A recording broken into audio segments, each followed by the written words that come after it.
ახო, მოდი გავარკვიოთ, რომელი არის საუკეთესო სოციალური დედუქციის ჟანრის თამაში. აი, ხო ვიცით უკვე. აი, მაგას ბოლოს შემოვინახავ მაშინ. სეკრეტ ჰიტლერი თუ ავალონი? ალბათ სეკრეტ ჰიტლერი, იმიტომ რომ ავალონი ცოტა უფრო ბეზრებადი ხდება მალე და ის უფრო საინტერესოა. სეკრეტ ჰიტლერი თუ ვიერვულფი? ვიერვულფი კლასიკაა, მაგრამ ალბათ მაგარ შორის მაინც სეკრეტ ჰიტლერი უფრო საინტერესოა ჩემი აზრით. სეკრეტ ჰიტლერი თუ მაფია? იდეაში მაფია და ვიერვულფი ერთნაირი თამაშებია, მაფიისგან წარმოიშვა ვიერვულფი, მაგრამ ალბათ გამომდინარე გავლენიდან რაც აქვს და ასე შემდეგ, მაინც მაფია. მაფია თუ ბენგი? მაფია.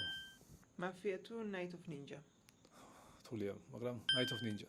იმიტომ რომ უფრო საინტერესოა რაღაც ხრივ, უფრო ნაკლებად გჭირდება მოტყუება, ბევრი ადამიანისთვის უფრო მარტივია თამაში და რაღაცა რამდენიმე სხვადასხვა დინამიკური ელემენტი შემოაქვს სხვადასხვა ეტაპზე თამაშის, რაც მე ერთ-ერთი საუკეთესო თამაშია მაგ ჟანრში და ჩემი ბოლო დროის აღმოჩენა ერთ-ერთი. და ჩვენ არხზე ვითამაშებთ, აუცილებლად გვიყურეთ და ნახეთ როგორი თამაშია. Night of Ninja თუ Deception?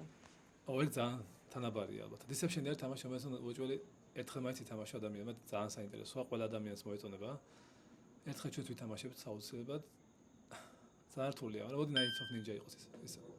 Night of Ninja თუ საბუტერი? ძალიან რთულია. თურმე, ალბათ საბუტერი ძალიან საინტერესოა, მაგრამ ცოტა ერთფეროვანი შეიძლება იყოს. თუ რაღაც ექსპანსიებს არ დავამატებთ რა. ამიტომ მოდი ისევ Night of Ninja გავიყვანოთ პირველს. და ბოლოს თუ შემოვინახე Night of Ninja თუ Clock Tower-ი?